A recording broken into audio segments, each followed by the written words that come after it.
at the Maryland State Capitol building, Monday at the Pennsylvania State House, and next week there will be a Wisconsin Freedom Rally in Madison. The movement started with 10,000 cars taking over the streets of Lansing, Michigan. New York Magazine's caption said of the protesters, they, quote, look a lot like refugees from a Tea Party rally 10 years ago. And Democratic governors argue public health trumps most everything else at this point. Untold numbers who gassed up on the way here or grabbed a bite on the way home. We know that this rally endangered people. That believes we should reopen Kentucky immediately right now. Folks, that would kill people. But the other side has its reasons to be skeptical. Politico's John F. Harris laid out the danger, writing, the pandemic response arguably could represent a caricature of what critics disdain about liberalism. Government responding in a panicky way to headlines and hysteria ran roughshod over individual freedom in the private sector. A problem whose only remedy was even more remorseless expansion of government. Republican Senator John Kennedy of Louisiana says this debate is a question of the lesser of two evils. I value life. We all value life in America. So this isn't a question of not valuing life. This is a question of making a hard decision with the cold, hard facts. So that leaves us really with two debates. The first about the indisputable trade-off that exists between damage to the economy and public health. Secondly, Shannon, the debate is if those on the other side of the debate from your position are worthy of scorn or consideration. Well, hopefully we can have respectful disagreements. Leland, thank you. This is Washington.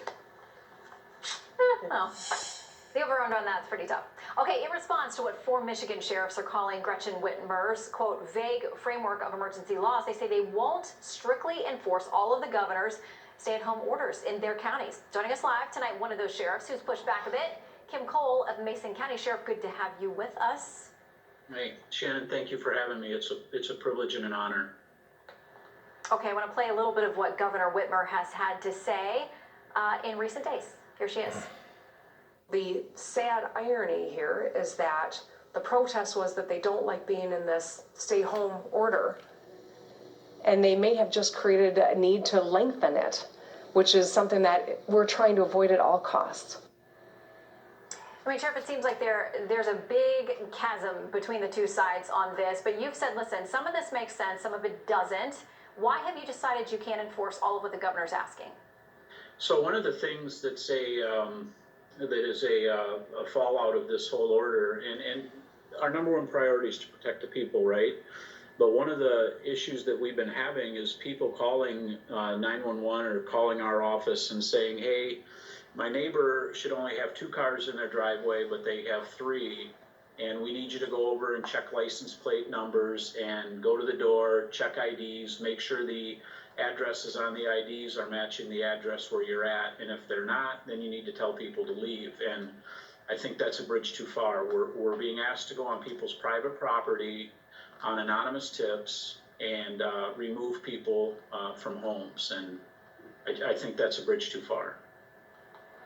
Where do you draw the line between what is actually going to protect people and stop the spread of the virus and policies like this that you think could be violating people's constitutional rights? Because that was their argument at the Capitol earlier this week, that they showed up, a lot of them without masks. They were there in force, and they said, I had one of them tell me they're more scared of the governor than the virus.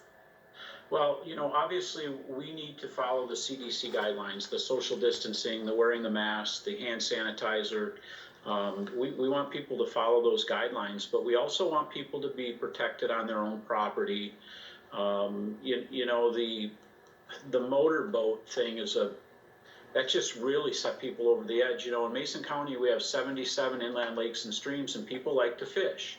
And they can't fish, yet they can their neighbor can break out their ORV and go on trails and ride off-road vehicles, but a person can't go in a 16-foot boat off his dock and fish. And my worry is, Shannon, that officers are going to be put in bad positions, in dangerous positions, by going on people's private property and checking IDs to make sure they belong where they're at. And it's going to end up, I pray it doesn't happen, but there's a probability of a bad encounter between a citizen and a police officer.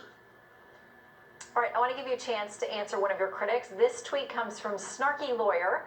It says, remove the sheriffs from their positions. State officers don't have the right to refuse to follow the